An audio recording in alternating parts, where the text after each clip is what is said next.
Vieron que abajo en Windows, bueno, ahí empezó la grabación. Vieron que abajo en Windows pusieron como un botoncito donde aparece la temperatura y cuando uno pasa el mouse por ahí se abre toda una ventana de golpe y es una ventana que no se cierra siempre así solita. Bueno, nada de eso. Bien, empezamos con la grabación. Vamos a... ¿se puede desactivar? Bueno, después lo voy a googlear entonces, a ver cómo se desactiva porque es súper molesto. Gracias por el dato, Ricardo. Bien, ahí estoy compartiendo pantalla nuevamente. ¿Está bien? ¿Todos ven, verdad? ¿Ven bien? Sí, profe. Perfecto. Entonces vamos a empezar con esta segunda clase que va a estar destinada a lo que es el estudio de la función cuadrática y los elementos que se usan para analizar funciones de forma general, ¿sí? Porque después nosotros cuando empecemos con la unidad 2 vamos a estudiar elementos teóricos para hacer un análisis más puntilloso, si se quiere, de las funciones, ¿sí? Ahora lo que nosotros vamos a hacer en esta primera parte, gran parte de esta primera unidad, es estudio general de las funciones, ¿está bien? Y cuando hablo de un estudio general, es cuando uno suele decir estudio analítico de funciones, es este estudio de determinar el dominio, imagen, raíces, conjunto de esto, intervalo de aquello, ¿sí? Bueno, todo eso lo vamos a definir ahora, ¿está bien? Entonces, voy a desactivar la cámara, así solamente ustedes se concentran en la presentación, ¿sí? Y me escuchan mi dulce voz. Mentira. Bien, vamos con la función cuadrática. En línea, ¿sí? A lo que fue la clase anterior, que recapitulando un poco, definimos lo que era el concepto de función, las condiciones que tiene que tener una relación para que sea función, vimos las distintas clasificaciones de funciones y cerramos con lo que era el estudio de la función lineal, ¿no? Cómo se grafica una función lineal con tabla, sin tabla, cómo se obtiene la expresión de una recta lineal, de una función lineal, perdón, que pasa por dos puntos, y cerramos con la idea de cuáles son las condiciones para que dos rectas sean paralelas o perpendiculares, ¿está bien? Todo ese repaso que hicimos de la función lineal sirve, está bien, porque más adelante volvemos a retomar ideas muy importantes de la función lineal, está bien, por eso ese repaso que hicimos no es accidental, sino que tiene un objetivo para sobre todo lo que va a ser la unidad número 2. Bien, siguiendo en línea, ¿sí? Con lo que es el estudio de la función lineal, que es la función más sencilla, vamos con el estudio de la función cuadrática, ¿sí? Para visualizar la forma de esta función cuadrática y analizar sus características geométricas, vamos a graficar lo que es la función cuadrática más sencilla de todas, que sería x al cuadrado, ¿sí? Entonces, para eso, vamos a hacer una tabla de valores, ¿está bien? Y recordemos que cuando hablamos de funciones, ¿sí? X, este f de x, ¿no? Que estamos diciendo acá en la escritura de la función, esta x para nosotros es una variable, ¿está bien? Como significa que es una variable es porque cambia de valores constantemente, ¿sí? Y esos valores va a depender del dominio de esta función, ¿no? Del conjunto de partida. En este caso, tenemos, se pueden fijar en la tabla, ¿sí? Para lo que es la columna de X, yo le di algunos valores positivos, algunos valores decimales, el 0 y algunos valores positivos, ¿está bien? Entonces, cuando ustedes hacen este tipo de gráficas de las funciones, procuren siempre darles todos los valores que puedan calcular, ¿está bien? No hace falta darles 100 valores, pero con darles varios alcanza. Entonces, vamos a calcular, ¿sí? En este caso, las imágenes respectivas para cada uno de estos valores que le dimos a la x. Entonces, si x vale menos 3, lo que nosotros vamos a estar calculando es f de menos 3. Es decir, a la x le vamos a estar dando el valor de este valor del dominio, ¿no? Que sería menos 3. Entonces, en la función nos quedaría, ¿sí? Menos 3 al cuadrado. Menos 3 al cuadrado sabemos que es 9. ya tenemos entonces la primera imagen para nuestros valores, ¿no? A menos 3 le corresponde 9 como imagen. Si x vale menos 2, calculamos f de menos 2 y en este caso nos quedaría, ¿no? Siguiendo la estructura de la función, menos 2 al cuadrado. Menos 2 al cuadrado en este caso nos da 4. Y así vamos yendo con cada uno de los valores, ¿no? Si x vale menos 1, su imagen f de menos 1 va a ser menos 1 al cuadrado en este caso, y eso nos devuelve 1, ¿sí? Si x vale menos 0,5, la imagen de menos 0,5 va a ser 0,25. Si x vale 0, ¿sí? Lo más sencillo en este caso es calcular f de 0 al cuadrado es efectivamente 0. Y así vamos a ir calculando los valores de las imágenes para cada uno de los valores que nosotros le fuimos dando a la x, ¿sí? A nuestra variable independiente. Bien. ¿Qué pueden decir con respecto a los valores de la tabla, ¿sí? Que se obtienen para las imágenes? ¿Qué es lo que pueden ver ahí? Hay valores repetidos. Ajá. ¿Pero repetidos así nomás? No, son 2 valores para X. ¿Dos valores para X? No, como que ¿Segura? crece y decrece. Como que crece y decrece. Bueno, te lo tomo, te lo Pone tomo. 0 y después se eleva. Ajá, ajá. Bueno, ¿Cómo ahora van a ser vamos a... Ahora positivos? todos sabemos. Bien, bueno, Igual vamos a ver ahora. lo que se llega a ver es que la curva siempre es positiva, ¿no? ¿En este caso? Vamos a ver, vamos a ver. Qué raro que hables de curva. Igual ustedes ya saben que cuando hablamos La de función función- cuadrática es una curva. Bien. En este caso nosotros vamos a considerar, sí, todos los pares ordenados, sí, que esto también habíamos hablado cuando trabajamos con la función lineal, y tendríamos todos estos pares ordenados, ¿no? A menos 3 le corresponde 9, a menos 2, 4, a menos 1, 1, ¿sí? Tenemos todos estos pares ordenados, que si nosotros los ubicamos en un sistema de ejes cartesianos, vamos a ver este orden de los puntos en el plano, ¿sí? Este punto de acá es el punto menos 3, 9, ¿está bien? Es el primero que tenemos acá, menos 3, 9. Tenemos el punto menos 2, 4, el punto menos 1, 1, el 0, 0, 1, 1, 2, 4, y así sucesivamente, ¿está bien? En este caso particular, nosotros podemos unir los puntos en una curva, ¿sí?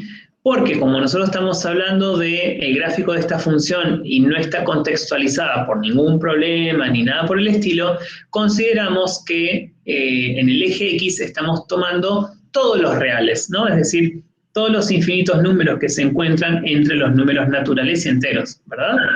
Entre 0 y menos 1 hay infinitos números, entonces todos esos números tienen sus respectivas imágenes, ¿verdad? Y por eso podemos unir los puntos y aparece esta curva. Esta curva, sí. Vendría a ser una parábola, ¿no? Eso iba a decir.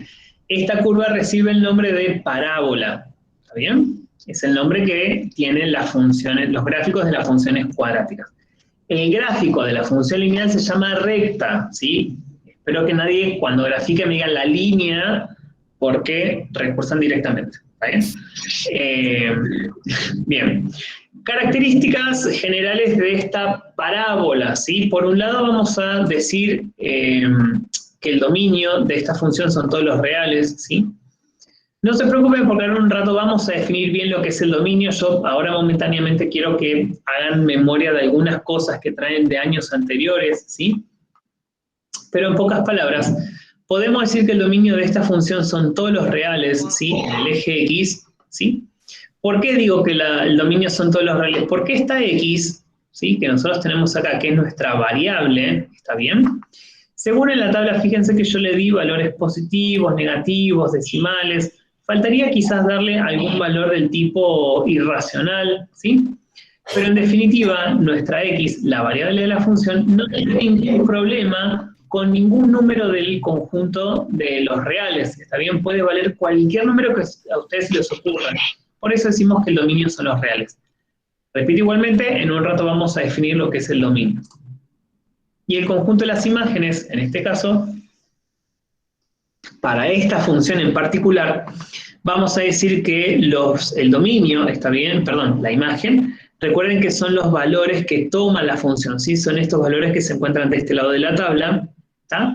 Y decimos que son desde 0 hasta más infinito, es decir, desde este valor hacia el infinito positivo, ¿sí? Cuando hablamos de imágenes es porque nos estamos ubicando en el eje Y, ¿está bien? Estos son todos los valores posibles que la función puede tomar para el conjunto de las imágenes, ¿está bien? Repito, en un rato vamos a definir bien lo que son estos dos conjuntos. Ahora sí, característica de las parábolas. Lo que tienen las parábolas, la primera característica general es lo que se llama concavidad, ¿sí? La concavidad es la orientación que tiene la curva, ¿está bien? En este caso, esta parábola es una parábola de concavidad positiva, porque fíjense que las ramas, ¿sí?, apuntan, ¿está bien?, hacia el lado de, hacia los valores positivos, ¿está bien? Apuntan hacia arriba, si se quiere. ¿Ah? Si yo tuviese una parábola de concavidad negativa, ¿sí?, sería el gráfico contrario a este, ¿sí?, y las ramas apuntarían hacia los valores negativos, ¿está? Otra característica que tienen las parábolas es que cuentan con lo que se llama eje de simetría. En este caso, el eje de simetría para esta función en particular se encuentra en x igual 0, acá, ¿sí? Si pueden verlo, es un eje que está punteado acá. ¿Lo llegan a ver? Sí, sí, se ve. Bien.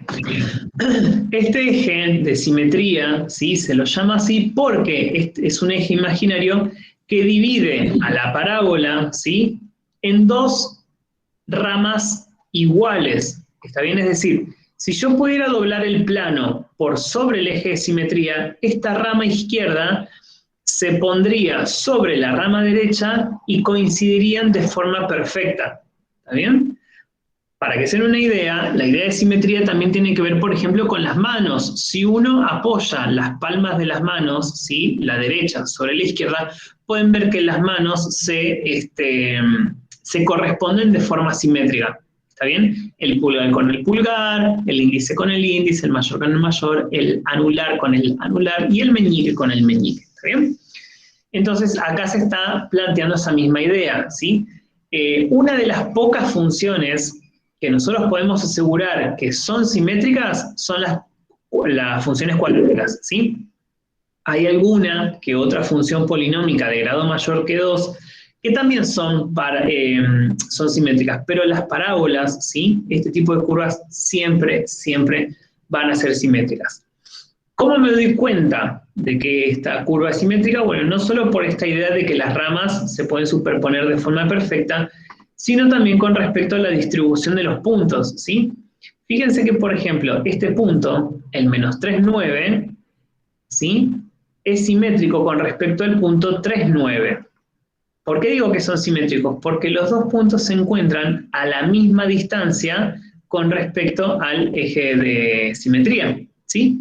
El punto menos 3,9 se encuentra a 3 unidades de distancia y el punto 3,9 también se encuentra a 3 unidades de distancia, ¿está bien? Como están a la misma distancia del eje de simetría, los dos puntos son simétricos. Lo mismo pasa con el punto menos 2,4 y el punto 2,4. Los dos se encuentran a una distancia de 2 unidades de distancia con respecto al eje de simetría, ¿no? Lo mismo pasa con el menos 1,1 y con el 1,1. ¿Se entiende esta idea? ¿Hasta acá vamos bien? Sí, sí.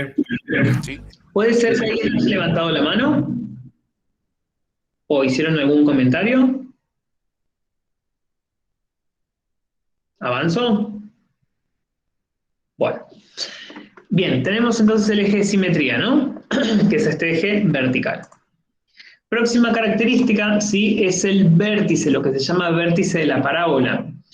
Lo que tienen las parábolas justamente es este punto, que acá está marcado en rojo, que se llama vértice, ¿sí? El vértice puede ser el punto más alto o el punto más bajo al que llegue la parábola dependiendo del tipo de concavidad. En este caso, como estamos trabajando con una parábola de concavidad positiva, el vértice en este caso es el punto más bajo al que llegó, ¿sí? Ese es el punto más bajo al que llega esta parábola, esta función cuadrática, ¿sí? Y cuando hablamos de vértice, como es un punto en el plano, tenemos que nombrar sus dos coordenadas, la coordenada en X y la coordenada en Y, ¿sí? Como cualquier par ordenado de los puntos en el plano cartesiano, ¿está bien? Esas son las características generales que presentan las parábolas, ¿está bien? Y una cosita más con respecto al vértice, es que el vértice de una parábola es el único punto que es simétrico consigo mismo, ¿está bien? Fíjense que el vértice justo se encuentra sobre el eje de simetría, ¿está bien? Por lo tanto, este punto es simétrico consigo mismo, ¿tá?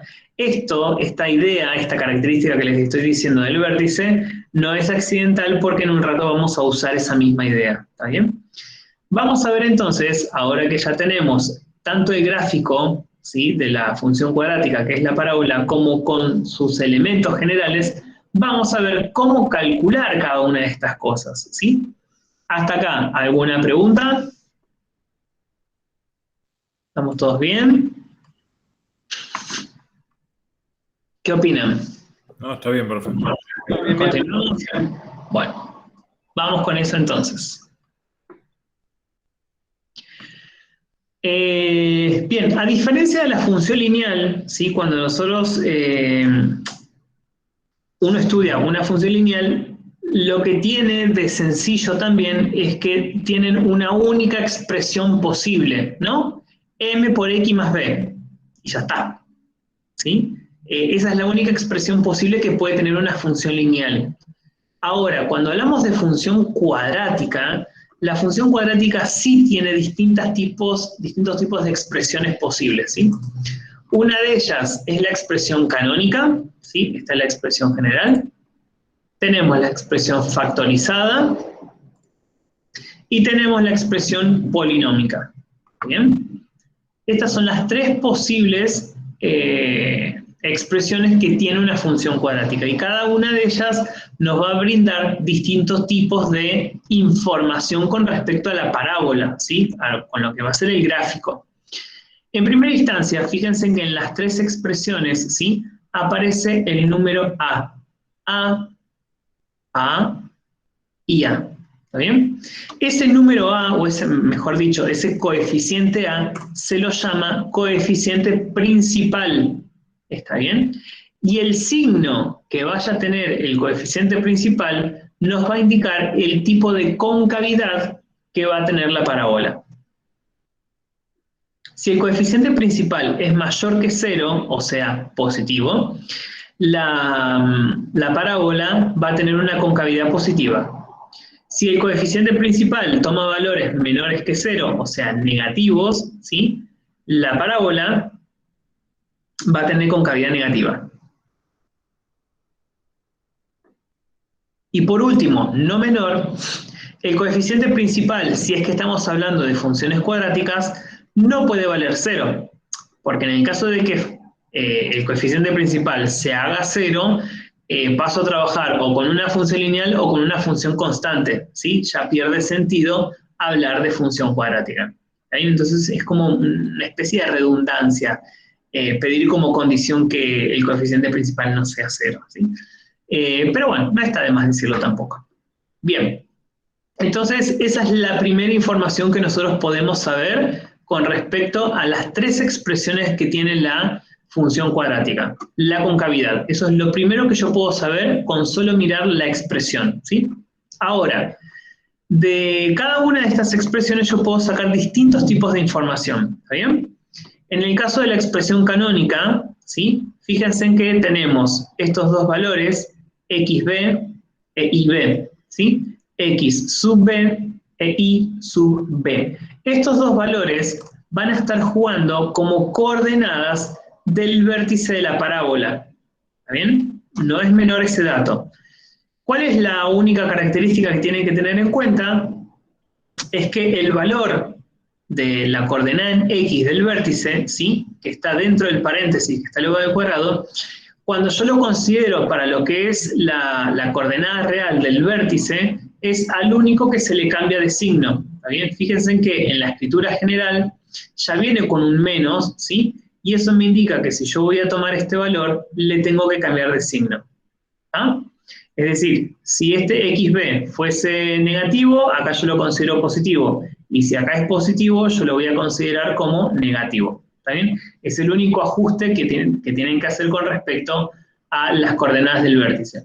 En cambio, la coordenada en y, ¿sí? Ese no se le cambia de signo, va con el signo que ya aparece acá. Si es positivo, acá es positivo. Si es negativo, acá es negativo. ¿Se entiende esto? Sí, sí, se entiende.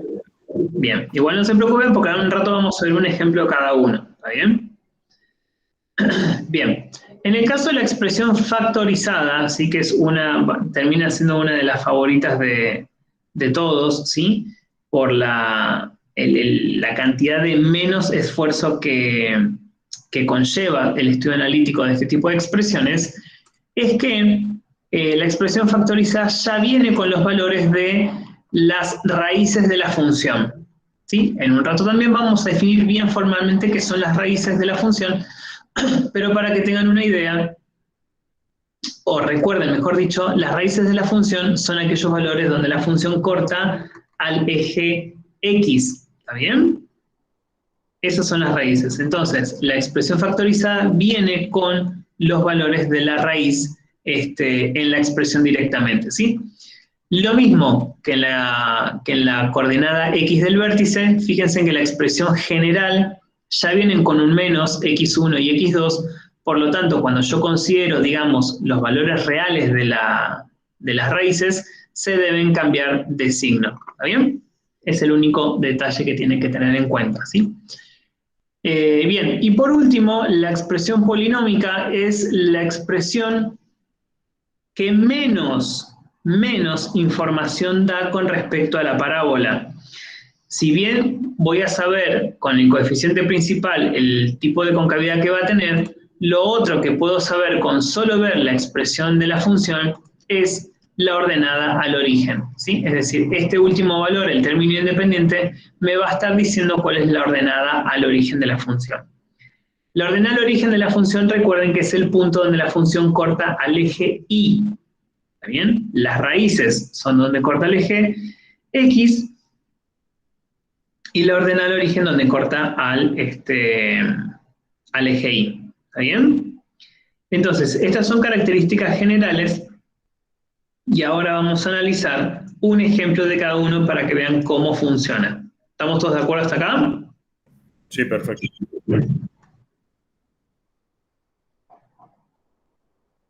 Bien, vamos a ver un ejemplo entonces de cada uno. Vamos con el estudio analítico, ¿sí? Entonces, arrancamos con un ejemplo de función canónica. Quiero que me digan qué tipo de informaciones ustedes pueden saber de esta función. Concavidad negativa por menos un medio. Ah, no. A ver. Sí, creo que sí. Porque X, esto de multiplicar al cuadrado, pues es un medio de toda la función. Sí, el 1 medio está ahí multiplicando. No hay que hacerle Sí, pero nada. cuando multiplicas al cuadrado se transforma en positivo. Así que no dije No, nada. ojo. Tranquilo. El cuadrado pertenece solamente a este paréntesis. No tiene nada que ver con el 1 medio. ¿Ah? No hay que hacer ninguna operación. La función es esta. Esto no se cambia. Sí. ¿Ah? Son dos cosas distintas. No. A ver, vamos de nuevo. Quiero que me digan cuáles son el tipo de información que ustedes pueden extraer con solo ver la escritura de la función. Nada más. Ahora vamos a lo demás. Es una parábola. Pendiente y la ordenada de origen. El vértice es lo que se puede ver ahí. Se puede ver que es una parábola, una cuadrática. Menos un medio, la concavidad, profe. Bueno. Como que fueron tirando cosas que sí y cosas que no. ¿Está bien? vamos con las cosas que sí. Por un lado, ¿sí? El coeficiente principal que es A, que en este caso corresponde a menos un medio, ¿sí? Que es el valor que está multiplicando al paréntesis que está elevado al cuadrado, al ser negativo, eso me indica que la concavidad de la parábola va a ser negativa. ¿Está bien? Eso por un lado. Y por el otro lado, la otra información que yo puedo sacar con solo ver la escritura son las coordenadas del vértice de la función. ¿Se acuerdan que este valor y este valor son los que dan las dos coordenadas del vértice? ¿Tá? Con el único detalle, recuerden, de que en este caso la coordenada en X hay que cambiarla de signo cuando la considero en las coordenadas reales de del vértice de la parábola. ¿Estamos de acuerdo hasta acá? ¿Sí o no? Sí. ¿Está bien? Sí, profe. Sí, profe. 5 positivo, acá va a ser 5 negativo, ¿está? Y el 8 que es positivo se mantiene siendo positivo. Entonces, esas son las dos informaciones que yo puedo sacar de la expresión canónica, ¿sí? Ahora voy con lo que no. Hay gente que habló de la pendiente y habló de la ordenada, ¿está bien? Fíjense que por la estructura que tiene la función, ¿sí? Esto corresponde a una función cuadrática. Las funciones cuadráticas no tienen pendiente y ordenada. A ver, ordenada tienen, ¿sí? Lo que no tienen es pendiente, porque no podemos hablar de una inclinación en una curva. ¿Se entiende? Entonces, ajusten bien las ideas, porque cada función tiene sus correspondientes características, ¿sí? Ajusten bien esto para después que no los lleven a confusiones, porque esto lo vi más de una vez en los parciales que, no sé, estoy hablando de una función, no sé, logarítmica y me están calculando pendientes que no existen, ¿está bien? Entonces, tengan cuidado con esto, ¿sí? Fíjense, insisto en esta idea, ¿sí? Las funciones tienen ciertas estructuras que con solo verlas me tienen que dar unas pistas de qué tipo de función estoy hablando, ¿sí? Fíjense que en la expresión canónica, la variable de la función, ¿sí? Que es nuestra x, en este caso está elevado al cuadrado. O sea que si esta variable, indefectiblemente, bueno, acá tengo un más 5, ¿no? Está elevado al cuadrado, ese cuadrado, esta potencia cuadrada, hace que esto se transforme después en una parábola, el gráfico de esta función. ¿Se entiende? Entonces, presten atención a las estructuras que tienen las funciones, ¿sí? Bien, habiendo dicho esto, ahora sí comenzamos con el estudio analítico, ¿está bien? Esto que estamos... ¿Puedo hacer una consulta? Sí. Que me quedé con el punto del menos 5. El menos 5 sale del vértice porque es el contrario al valor que está asociado a la cuadrática, o sea, al x elevado al cuadrado. Me dijiste en un momento que cuando se calcula el vértice se le pone el valor contrario para calcular el vértice. Al valor que está dentro del paréntesis, que está elevado al cuadrado, sí, este valor se lo toma para lo que es la coordenada x del vértice, y es al único valor que se le cambia de signo como planteo de las coordenadas del vértice real, ¿está bien? Se cambia ahí. Solamente eso, ¿tá? No tiene nada que ver con el tema de la potencia, ni nada de eso. No, está bien, pero quería saber dónde salía el menos 5. Bien. Continuamos entonces. Ahora sí empezamos con el estudio analítico. Vamos con lo que es el cálculo de las raíces de la función, ¿sí? ¿Sí? ¿Hay alguna consulta? Escuché el ruido del chat. No sé si quieren consultar algo. Porque no veo el chat, ¿eh? ¿Alguien que tenga micrófono me dice que están poniendo? En el caso de tener esto, x al cuadrado, ¿el vértice sería 0? ¿Cómo? ¿De nuevo? En el caso de tener esto, x al cuadrado, ¿el vértice sería 0? Plantea un compañero.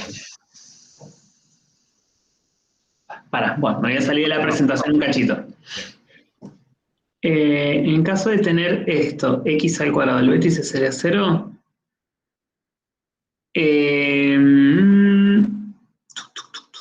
Espérate, compañero. Mira, Acá teníamos el primer ejemplo, ¿no? Donde graficamos x al cuadrado, ¿está bien? Que es solamente x al cuadrado, que es la función básica. En ese caso el vértice es 0, 0. ¿Bien? Porque no tengo ningún número sumando dentro de la potencia ni ningún número sumando afuera, si lo quiero ver como la expresión canónica. ¿Tá? Pero en realidad, insisto con esto, Ángel, si yo quiero saber el tipo de vértice que va a tener la función, depende mucho de la estructura que tenga la función. ¿Tá? A ver, por ejemplo. Nosotros ahora estamos analizando la expresión canónica, ¿no? La expresión canónica tiene como forma general esta expresión. ¿Sí? Si la función no tuviese, por ejemplo, no sé, por decir algo,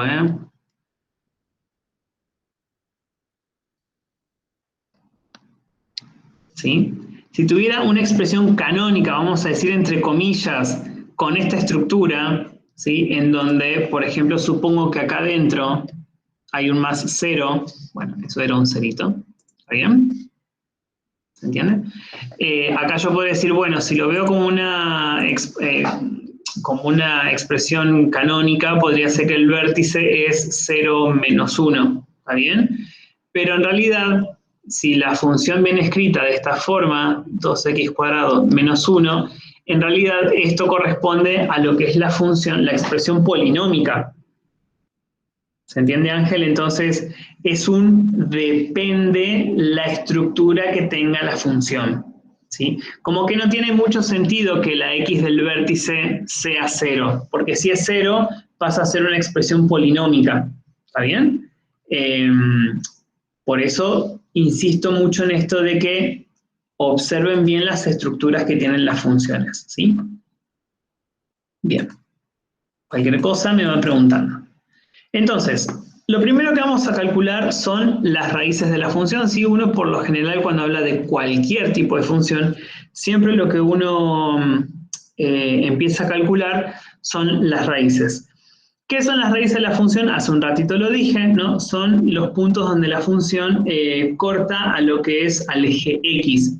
Y cuando una función corta al eje x, la función a esa altura vale 0. Por eso nosotros planteamos esta expresión que está acá, ¿no? A la función la igualamos a 0 para poder calcular sus raíces, ¿no? Para saber dónde corta el eje x. Entonces, en este caso, vamos a tomar a la expresión de nuestra función, menos 1/2 por x cuadrado, por x más 5 al cuadrado, más 8 igual a 0, ¿sí? Y acá quiero hacer un pequeño paréntesis conceptual, bastante importante, ¿sí? Cuando nosotros tenemos esta escritura de esta forma, f de x igual a cierta expresión, nosotros acá estamos hablando de una función.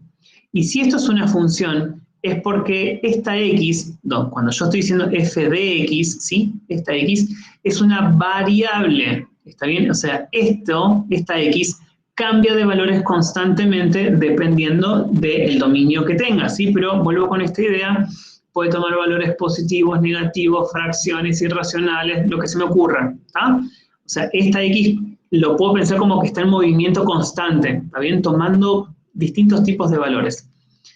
Ahora, ¿por qué hago esta aclaración? Porque muchas veces cuando le digo, bueno, ¿y por dónde arrancamos a analizar una función? Muchas veces me dicen, y empezamos a despejar. Pero en una función no tiene sentido hablar de despeje, ¿se entiende? Porque esto es una función, es una relación, ¿sí? Entre dos conjuntos, un conjunto de partida, un conjunto de llegada, ¿sí? Como que no tiene sentido hablar de despeje, porque esto no es una ecuación. Ahora, fíjense acá. Si yo quiero calcular las raíces de la función, lo que estoy haciendo es a la función igualarla a 0. Entonces me queda esta expresión, ¿sí? Menos 1/2, x más 5 al cuadrado, más 8 igual a 0. Esto sí es una ecuación. ¿Se ve? Porque tengo toda mi función igualada a 0. Está igualada a un número. Entonces esto, por la estructura que tiene, sí es una ecuación. Esto es una función y esto es una ecuación. ¿Se entiende la diferencia? Sí. Sí. ¿Sí? Bueno, entonces, para calcular las raíces de la función vamos a resolver justamente esta ecuación, ¿no? Si nosotros separamos en términos, podemos ver que lo primero que vamos a despejar es este 8, que como está sumando, pasa restando. Este 1 medio negativo, ¿sí? Que está multiplicando a este paréntesis, va a pasar dividiendo con su respectivo signo al 8 negativo. Y entonces tenemos menos 8 dividido menos 1 medio, menos por menos es más, y 8 dividido 2 es 16. Entonces nos queda de esta forma. Ahora sí, para continuar con el despeje, la potencia la vamos a despejar con su operación contraria, que es la raíz cuadrada. ¿Está bien? Lo único que voy a decir, entre paréntesis, con respecto a esto, cuando uno trabaja con una ecuación y tiene que despejar, o si es que puede despejar, traten de hacerlo paso a paso, prolijo, tranquilo, no corran, y sobre todo, analicen la estructura que tiene esa ecuación, porque la estructura es la que a mí me indica cómo voy a hacer el despeje, ¿está bien? Por ejemplo, ¿a qué voy con esto? De que si de este primer paso yo digo, bueno, esta potencia la paso como raíz cuadrada de 0, no puedo hacer eso, ¿sí? Porque hay una suma en el medio, hay otro número multiplicando este paréntesis, ¿sí? O sea, hay toda una estructura que hay que respetar cuando uno habla de despejar o de resolver ecuaciones, ¿está bien? Bien, continuamos de acá. La potencia pasa como raíz cuadrada, y en este caso la raíz cuadrada de 16 sabemos que es 4. Pero recuerden que las raíces cuadradas tienen dos soluciones, un valor positivo y un valor negativo, ¿está bien? Por lo tanto, obtenemos dos soluciones, x positivo y menos x. ¿Hasta acá me van siguiendo? Sí. Bien. Seguimos entonces. Acá, sí, vamos a tener que dividir esta ecuación en dos para tomar las dos soluciones de la raíz anterior, y entonces vamos a tener por un lado x más 5 igual a 4 positivo, y x más 5 igual a menos 4, ¿sí? Desde acá tomamos esas dos posibles soluciones. Y entonces, lo que nos queda es resolver esas dos pequeñas, muy pequeñas ecuaciones, ¿está bien? En donde lo único que tenemos que hacer es este 5 que está sumando, pasarlo restando y nada más. Entonces, en el caso de la primera tenemos que si 5 pasa restando el 4, 4 menos 5 es menos 1, y ahí obtenemos la primera raíz. En el caso del segundo, el 5 pasa restando, y entonces menos 4 menos 5 resulta ser menos 9, ¿sí? Con esto tenemos entonces las dos raíces de la función, ¿sí? La función va a cortar al eje x en menos 1 y en menos 9. ¿Hasta acá estamos todos bien? También con eso podrías sacar el eje de simetría. Sí. Ahí vamos, ¿sí? Justamente para ahí vamos. Entonces, una vez que nosotros tenemos las dos raíces de la función, podemos calcular el eje de simetría, ¿sí? Si se acuerdan con lo que habíamos charlado nosotros hace un ratito, dijimos que el eje de simetría, ¿no? Era ese eje vertical que divide a la parábola en dos partes iguales. Entonces, si de la función nosotros sabemos, ¿sí? Tenemos dos valores, dos puntos, ¿sí? Por dónde va a pasar la función, sí o sí, lo que nosotros podemos hacer es usar estas dos raíces, ¿está bien? Sumarlas entre sí y dividirlas a la mitad. Cuando yo sumo estas dos raíces y los divido a la mitad, lo que estoy calculando es justamente el punto medio entre las raíces, y ese punto medio va a ser justamente el eje de simetría. En este caso voy a tener menos 1 más menos 9, y eso dividido 2, en este caso esto resulta ser menos 5. ¿Estamos todos de acuerdo? Sí. Bien. Este valor, ¿sí? Este valor que nosotros tenemos acá es lo que va a ser nuestro eje de simetría, ¿sí? En x igual a menos 5. Y acá hago una pequeña aclaración. Cuando, ustedes lo van a ver todas las clases, ¿sí? Yo todo lo que nosotros vamos a ir desarrollando, yo trato de justificárselos desde lo geométrico, desde lo algebraico, desde lo analítico, desde la lógica también, ¿sí? Todo va a estar justificado. ¿Y a qué voy con esto? La idea es que en esta materia yo pretendo que ustedes no solo puedan resolver situaciones problemáticas, sino también que comprendan lo que están haciendo. ¿Está bien? Entonces, en esa comprensión tiene que ver cuántos saben del tema. ¿Tá? Por ejemplo, si hablo de eje de simetría, fíjense que acá nos estamos apoyando en una propiedad, en la propiedad geométrica que tiene la parábola, de ser simétrica. ¿Está bien? Entonces, sabiendo dos valores de las raíces, si yo hago la semisuma, se llama, ¿no? La suma de las dos raíces y las divido por 2, me está dando el punto medio, es decir, en este caso el eje de simetría. Entonces, calcular el eje de simetría en este caso es una cuestión geométrica, lógica, ¿sí? Es pensando en esta propiedad geométrica que tienen las parábolas, ¿sí? ¿A qué voy con esto? De que yo voy a tratar siempre de evitar de llenarlos de fórmulas, ¿sí?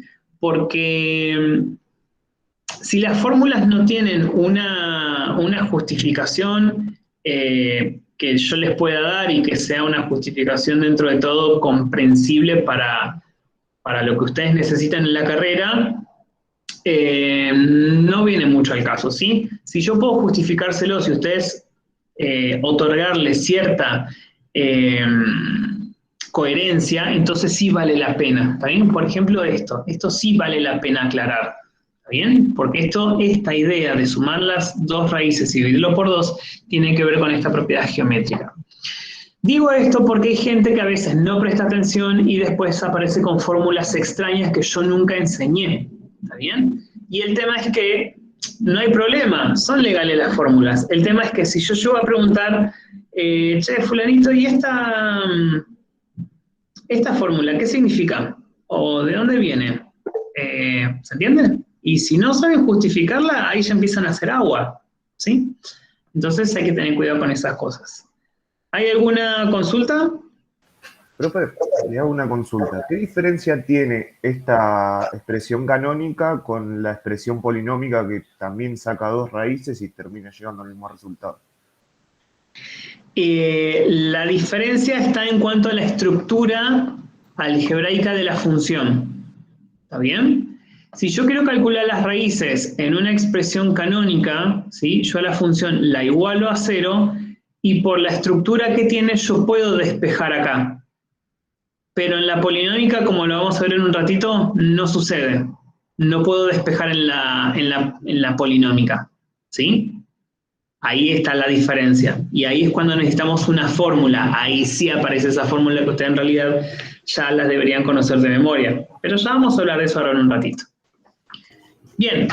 Lo último que nos falta calcular es la ordenada al origen, ¿sí? Que es el punto donde la función corta al eje Y, y para eso lo vamos a calcular calculando f de 0, es decir, dándole a la x el valor de 0. ¿Está bien? Entonces esto nos quedaría como la imagen de 0 va a ser menos 1/2 de 0 más 5 al cuadrado más 8.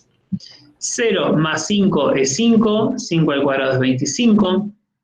Menos 1/2 por 25 es menos 12,5, en este caso si lo vemos como decimal, y menos 12,5 más 8 es menos 4,5, ¿está bien? Entonces, con toda esta información que nosotros tenemos, vamos al gráfico de esta parábola. Fíjense en este caso, ¿sí? Tenemos acá el sistema de ejes cartesianos, X e Y, y lo que está ubicado ahora en primera instancia, el punto este rojo que está ubicado, es el vértice de la parábola, ¿sí? Que ya viene predeterminado, o que fue en realidad la primera información que sacamos con solo ver la estructura de la función. ¿Está bien? Que era el vértice que tenía coordenadas menos 5, 8, ¿sí? Entonces, a partir de acá vamos a ubicar todo lo demás.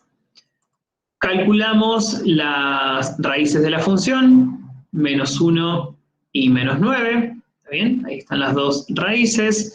Luego hicimos la semisuma entre las dos raíces y eso nos dio el eje de simetría, ¿está bien? Fíjense que el eje de simetría, ¿está bien? Siempre va a contener al vértice de la función. Y eso no es un dato menor porque en un rato lo vamos a usar esa idea.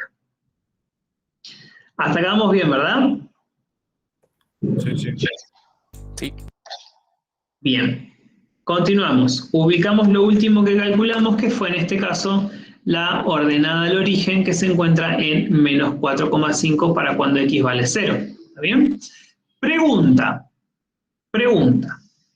¿Cuál va a ser el punto simétrico de la ordenada del origen? Menos 10, 4,5. Menos 4,5. ¿Qué dicen los demás? ¿Coinciden o no?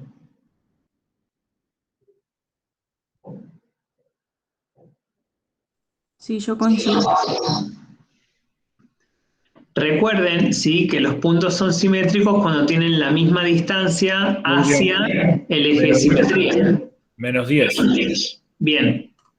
En este caso, el punto simétrico de la ordenada del origen, ¿sí? Es el punto menos 10, menos 4,5, ¿sí? Menos 10 de x y menos 4,5 de y. Estaría por acá. ¿Está bien? No me entró en el gráfico porque ya era una imagen muy grande, pero bueno, con todos esos puntos, todos esos valores, uno puede graficar y obtener a la parábola. ¿Estamos todos de acuerdo? Sí. Sí. Bien. Entonces, acá nosotros obtuvimos lo que es el gráfico de esta parábola con todos los parámetros necesarios, ¿no? En este caso, ya sabíamos cuáles eran las coordenadas del vértice, calculamos las raíces, el eje de simetría, la ordenada del origen, ¿sí? Y un punto, incluso un punto simétrico, ¿verdad? Bien. Vamos con otro ejemplo de lo que es la expresión factorizada, ¿sí? Una de las expresiones más simpáticas. Tenemos un cuarto de x más 2 por x menos 6. Pregunta, ¿cuáles son el tipo de información que podemos extraer de esa escritura? Las raíces.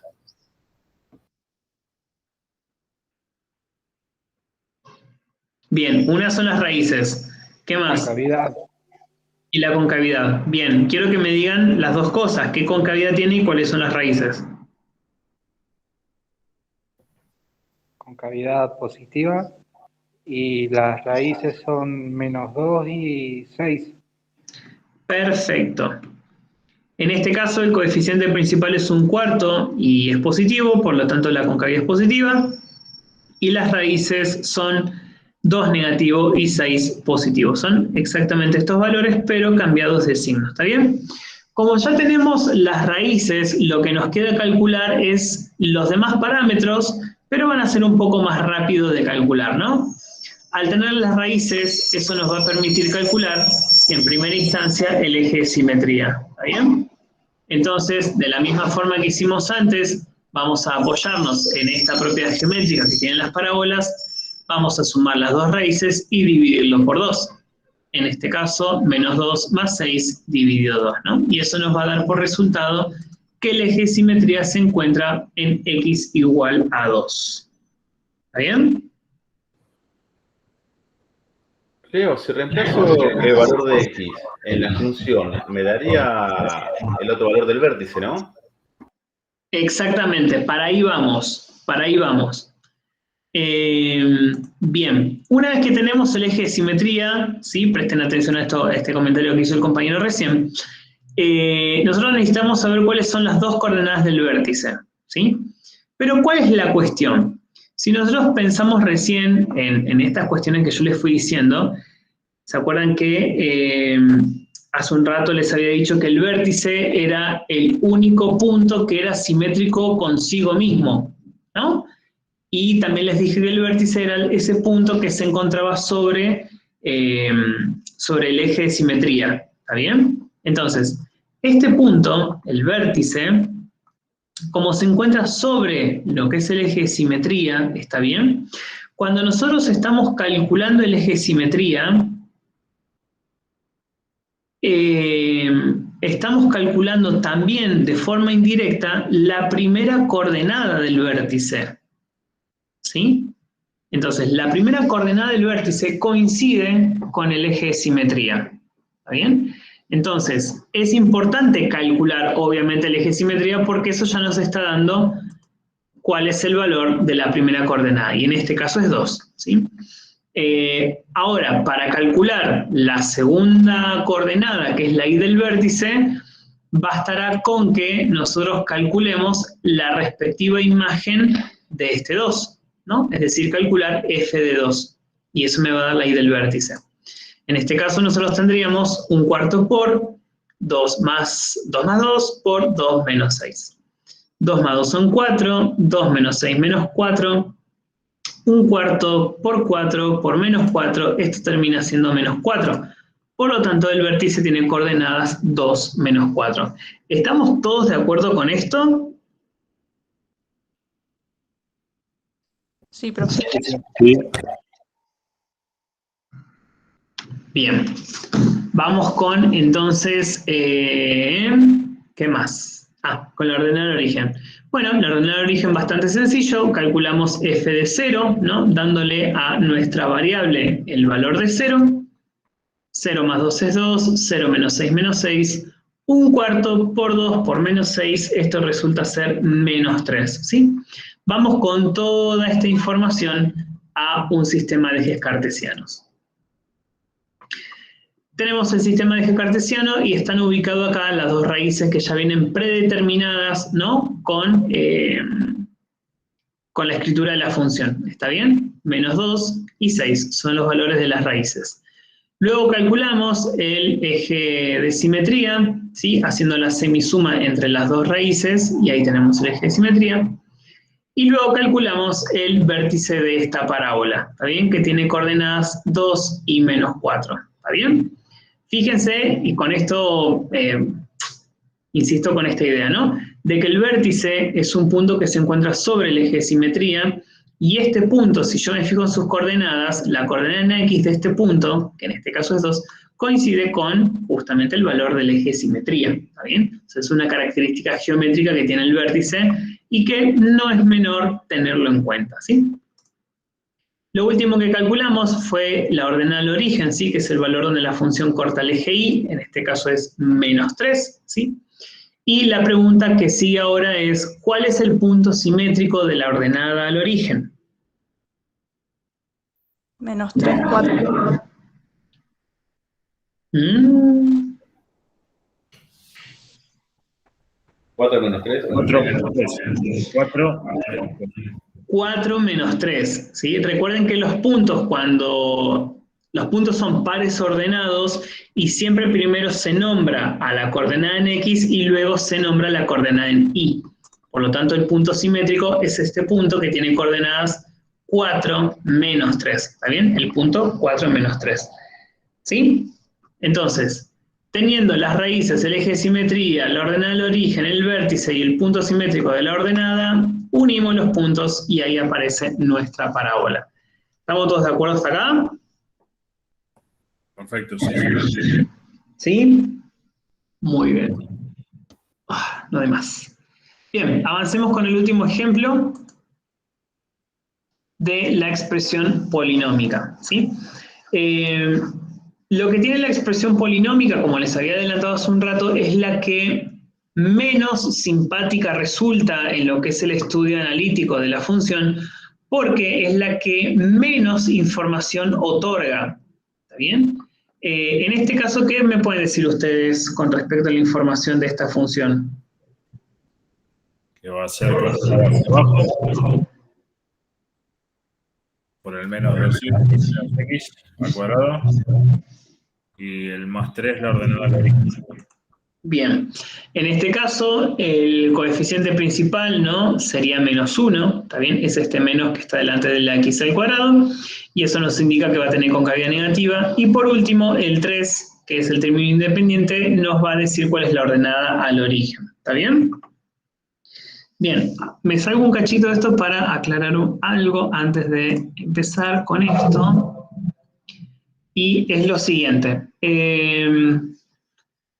Si nosotros tenemos una función escrita,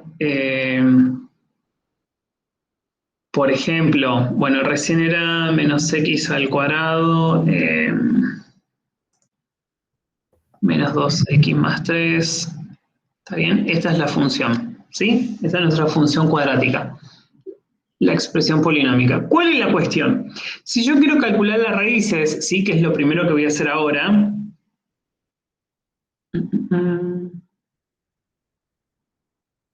Ah, ok, Cristian, dale, no pasa nada. Igual, creo que para las 9 nosotros ya vamos a estar cerrando, ¿sí? Así que alcanzás a ver toda la clase.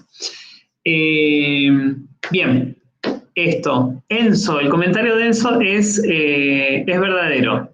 Es verdadero. Sí. Muy bien, Enzo. Federico, eso será la forma de resolvente, pero vamos a ver por qué. ¿Está bien? Si yo quiero calcular las raíces en una función que tiene expresión polinómica, por ejemplo esta, ¿se acuerdan que para calcular raíces lo que uno hace es igualar la función, cualquier función, la igualamos a 0, ¿está bien? En este caso a mí me quedaría menos x al cuadrado, menos 2x más 3 igual 0, ¿está bien? Es decir, lo que ahora tengo planteado acá es una ecuación cuadrática, se llama, ¿no? Porque esta x está elevado al cuadrado. Entonces, esto que tengo acá es una ecuación cuadrática, ¿sí? ¿Cuál es la cuestión? Esta ecuación, ¿sí? Que acá viene también la respuesta del compañero que había dicho cuál era la diferencia de resolver una ecuación canónica, cuando calculábamos las raíces de la ecuación, de la función del primer ejemplo, que era la expresión canónica, y lo hacíamos despejando, ¿no?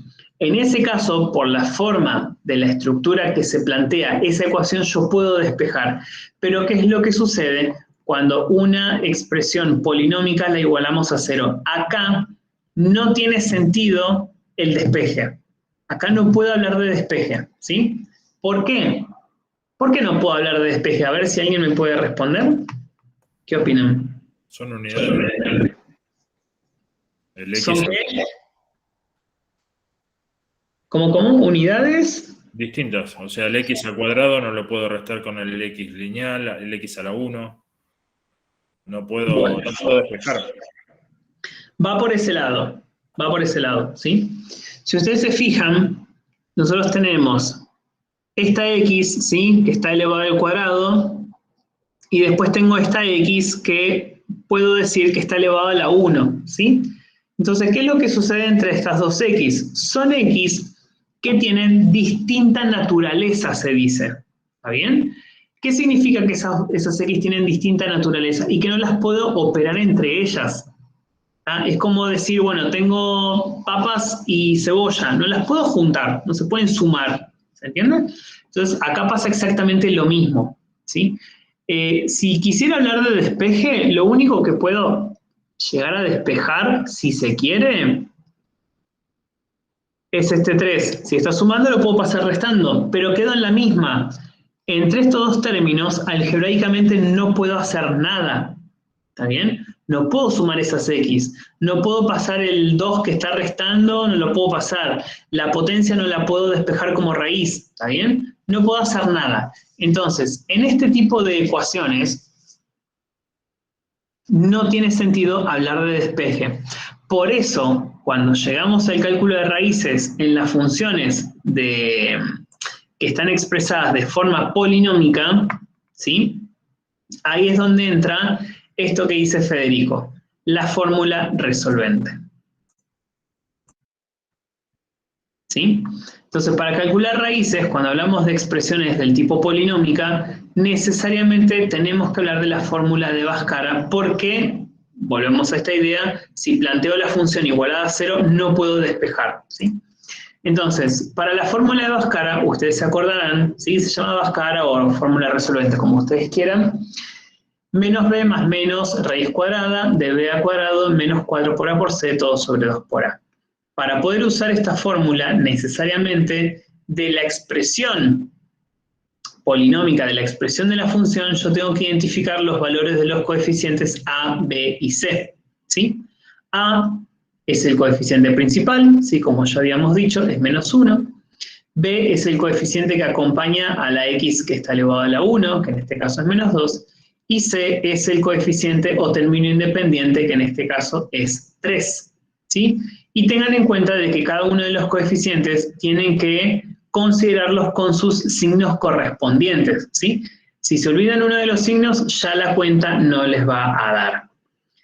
Bien, lo que hacemos es reemplazar los valores de A, B y C en nuestra fórmula resolvente, ¿sí? En este caso nos quedaría de esta forma. ¿Está bien? Menos menos 2 más menos raíz cuadrada de menos 2 al cuadrado menos 4 por menos 1 por 3, todo sobre 2 por menos 1. ¿Algún consejo con respecto a esto? Si aparecen números negativos, traten de usar paréntesis para que no hayan errores de signos, ¿está bien? Y no hayan confusiones. Bien, en la parte del numerador, ¿sí? Lo único que podemos resolver momentáneamente es este primer término, ¿sí? Menos menos 2, acá aplicamos la regla de los signos, y este primer término resulta ser 2 positivo. Dentro de la raíz, ¿sí? Tienen que separar en términos. Si ustedes se fijan, hay dos términos. Tenemos este primer término que corresponde a la parte, ¿no?, de la potencia, y el segundo término que corresponde a la resolución de este producto, de esta multiplicación de estos tres números, ¿sí? Son dos términos distintos. Entonces, menos 2 al cuadrado es 4, y menos 4 por menos 1 por 3, en este caso resulta ser 12 positivo, ¿sí? Menos por menos es más, por más del 3 resulta ser más. 4 por 1 por 3 es 12. Y en la parte del denominador, 2 por menos 1, menos 2. ¿Estamos todos de acuerdo? ¿Me van siguiendo hasta acá? Sí, sí. Bien. Sumamos 4 y 12, en este caso se puede, esto da 16, y la raíz cuadrada de 16, como nos dio en el otro ejemplo, es 4, ¿sí? Fíjense que acá, cuando nosotros calculamos la raíz, el valor de la raíz, ya está considerado, ¿sí?, desde lo que es la fórmula, ¿sí?, los dos valores posibles que puede dar una raíz cuadrada, ¿sí?, su valor positivo y su valor negativo. Entonces, acá entra en juego ahora estos dos resultados, ¿no? Vamos a dividir esto en dos cuentas distintas. Por un lado, la primera raíz va a ser 2 más 4, ¿sí?, tomando el valor positivo de la raíz dividido menos 2, y x2 va a ser 2 menos 4, ¿sí?, tomando el valor negativo de la raíz dividido menos 2. 2 más 4 son 6, 6 dividido 2 es menos 3. 2 menos 4 es menos 2, dividido menos 2, esto nos da 1. Por lo tanto, con esto tenemos el valor de ambas raíces de la función, ¿sí? Los valores donde va a cortar el eje X. ¿Estamos todos de acuerdo hasta acá? Sí, sí. Bien, perfecto. Entonces, lo que tiene Bhaskara sí que en realidad es una fórmula súper amigable de usar. Yo me imagino que la habrán usado en su juventud o en otras carreras, pero la habrán usado más de una vez a la fórmula de Bhaskara, ¿sí? Es cuestión de hacerlo paso a paso, como yo se lo fui mostrando acá, y no correr, ¿sí? No corran con este tipo de fórmulas porque eso a veces provoca que un signo se me olvide, algo por el estilo, y después resulta que me da todo para la mona, ¿sí? Entonces, cuando trabajan en matemática, un consejo que les doy es que hagan las cosas tranquilos, ¿sí? No corran, ¿tá? Hagan las cosas tranquilos porque eso nos va a traer paz mental a la hora de resolver esto, ¿sí? Hay que manejar mucho la ansiedad con matemática. Bien, una vez que tenemos el valor de las raíces, vamos a calcular el resto de los parámetros. Vamos con el eje de simetría, de la misma forma que hicimos antes, ¿sí? ya que tenemos el valor de las raíces, las sumamos y las dividimos por 2, en este caso menos 3 más 1 dividido 2, y eso nos da que el eje de simetría se encuentra en menos 1. ¿Qué más? El vértice nos falta, claro. Para el vértice de la función, recuerden que nosotros como ya calculamos el eje de simetría, ¿sí?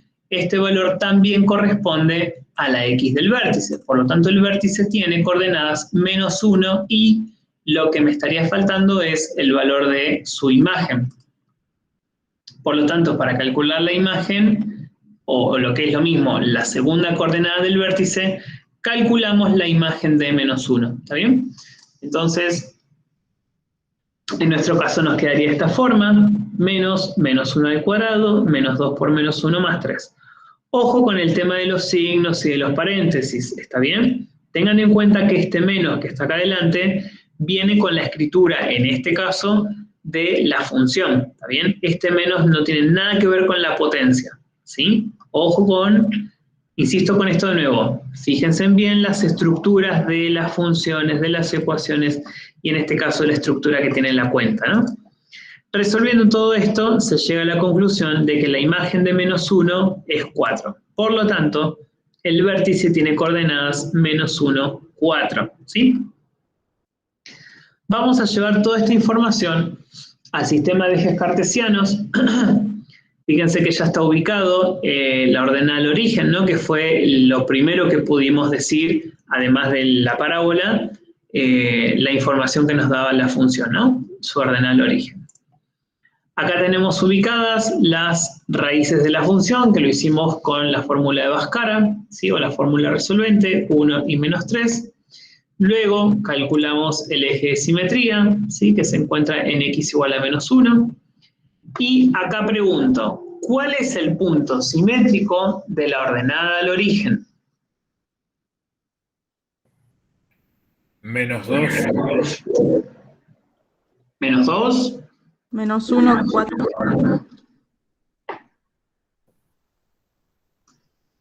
Pero menos 1, 4 está acá arriba, no es el punto simétrico. Menos 2, 3 sería.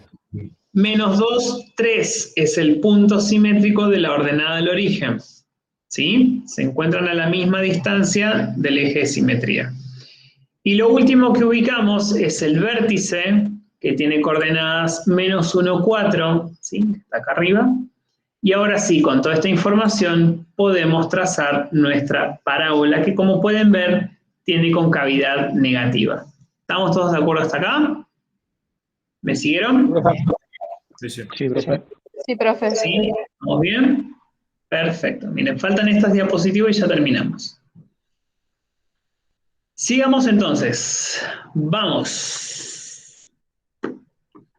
Ahora sí, terminamos, digamos, con toda esta, con el estudio analítico, ¿no? De la función cuadrática y de las 3 expresiones que puede llegar a tener. ¿Está bien?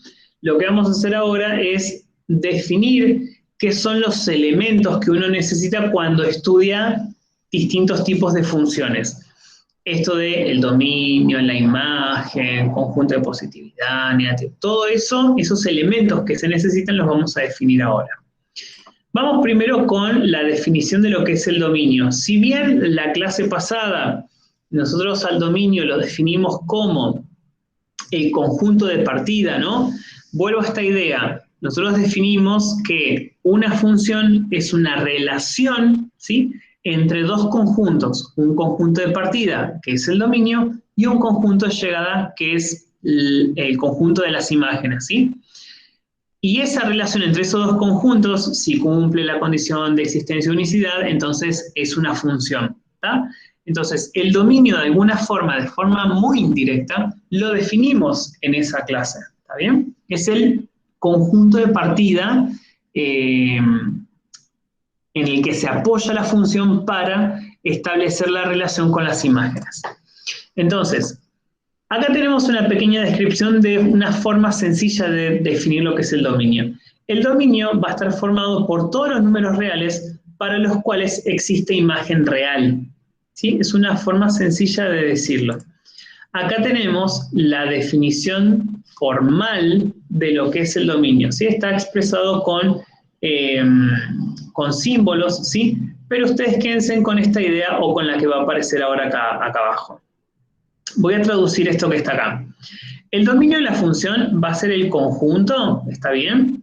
Que dice, el conjunto de las x que pertenecen al conjunto de los reales, tales que existe una y que también pertenece a los reales y ese valor y, es decir, la imagen, ¿sí?, va a ser igual a f de x. Es decir, cuando yo el valor de x lo evalúe en la función, me va a dar su correspondiente imagen y.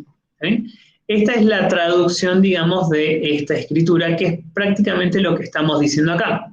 El dominio va a estar formado por todas las x, ¿sí?, que pertenecen a los reales, para los cuales yo puedo calcular su respectiva imagen. ¿Está bien? Eso es lo que dice. Esta es una forma más amigable de definir lo que es el dominio, que por lo general así se lo doy a mis alumnos de secundaria. Decimos que el dominio es el conjunto de los números que podrá tomar nuestra variable independiente x, ¿sí? Recuerden que el dominio siempre es el conjunto de partida, es decir, de donde la variable x saca sus valores, ¿no? Para los cuales, cuando nosotros lo evaluamos en la función, podemos obtener sus correspondientes imágenes, ¿está bien? Entonces, ¿se entiende con esto lo que es el dominio? Son ese conjunto de números para los cuales yo puedo calcular una imagen respectiva. Y acá, cuando nosotros hablamos de dominio, tenemos que indefectiblemente hablar de lo que son las restricciones del dominio. ¿Está bien? Bien. ¿Qué son las restricciones? Las restricciones son algunas reglas, ¿sí?, que dependiendo del tipo de función con el que estemos trabajando, tenemos que hacer ciertos análisis del dominio para esa función. ¿Está bien? Estas restricciones me van a indicar cuál es el conjunto del dominio real de la función. Por ejemplo, si estamos hablando de funciones que tienen denominadores, esos denominadores no pueden valer 0. No se preocupen porque ahora en un rato vamos a ver un ejemplo de cada uno de estos, ¿sí? Ese denominador no puede valer 0. Si estamos trabajando con funciones logarítmicas, ¿sí?, que creo que la clase que viene vamos a definir lo que es un logaritmo, pero no importa. Si hablamos de funciones logarítmicas, el argumento tiene que ser mayor que 0. Y si hablamos de funciones que tienen radicandos, ¿sí?, con raíces de índice par, ese radicando tiene que ser mayor o igual a 0. ¿Está bien? Entonces, vamos a ver un ejemplo de cada uno de estos para que entiendan de qué se tratan las restricciones. Vamos entonces a determinar el dominio de cada una de estas funciones que tenemos acá, ¿sí? Tenemos una función lineal, una función racional o función homográfica, una función logarítmica y una función de raíz cuadrada, ¿sí?, de índice par. Entonces, para poder calcular el dominio de una función, lo que nos preguntamos siempre, o sea, la pregunta que nos hacemos para indicar el dominio es esta pregunta. ¿Qué valores puede tomar la x, ¿no? ¿Qué valores puede tomar la variable x para cada una de estas funciones? ¿Puede tomar todas? ¿Puede tomar algunas? ¿Hay algunos valores que muy específicamente no puede tomar? ¿Sí? Ese tipo de cuestiones hay que analizar. En el caso de la primera función, ¿sí?, f de x es igual a x más 1, ya sabemos que es una función lineal, es una función polinómica de grado 1, ya vamos a definir todo eso más adelante. Es una función lineal, ¿está bien? Y en este caso, cuando nosotros hablamos de función lineal, ¿sí?, esta x puede tomar todos los valores cualesquiera dentro del conjunto de los reales, ¿sí? Positivos, negativos, racionales, irracionales, el valor que a ustedes se les ocurra, ¿sí? Esta x puede tomar cualquier valor que a mí se me ocurra. ¿Está bien? Acá hay un par de ejemplos. Si la x vale menos 7, yo puedo calcular su respectiva imagen, ¿no? En este caso me daría menos 6. Si toma un valor positivo, puedo calcular su imagen y en este caso me daría 11. Si la x vale un valor decimal, puedo calcular su imagen, en este caso me da 1,25. Y si la X toma un valor irracional, también puedo calcular su respectiva imagen, ¿no? Entonces, sin importar el valor que tome esta X, yo siempre voy a poder calcular una respectiva imagen. O sea que esta X puede tomar cualquier valor dentro de los reales y no tiene ninguna restricción, se dice, ¿no? Por lo tanto, concluimos que el dominio de esta función son todos los reales. Puede tomar cualquier valor que a mí se me ocurra. ¿Hasta acá estamos todos de acuerdo? Sí. Sí, profe. Bien. Vamos a ver qué es lo que pasa cuando trabajamos con una función racional. La característica principal, sí, de una función racional, y de ahí viene su nombre, es que presentan una división. ¿Está bien? Y no solo tiene una división, sino que la variable x aparece en el denominador de esa división, ¿no? De esa fracción.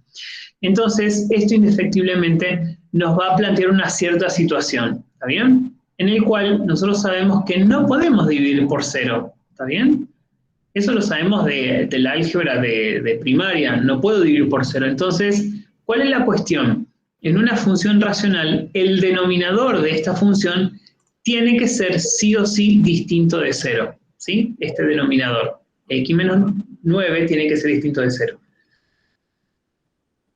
Pequeña aclaración, no se preocupen con cada uno de estos 3 ejemplos que vamos a ver acá, porque después más adelante nosotros vamos a analizar en profundidad cada una de estas funciones, ¿está bien? Yo ahora solo estoy tomando algunas ideas generales como para definir el tema del dominio de estas funciones, nada más, ¿sí? Pero después vamos a ahondar en ellas.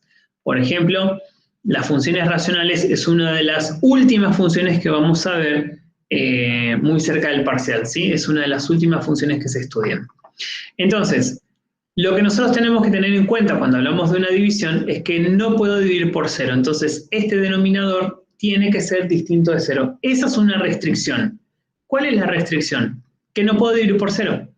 Entonces, lo que yo planteo es que este denominador x menos 9 no puede ser 0, tiene que ser distinto de 0. Esto que se plantea acá es como una especie de ecuación de donde si yo despejo el 9 que está restando pasa sumando, llego a esta conclusión, ¿sí?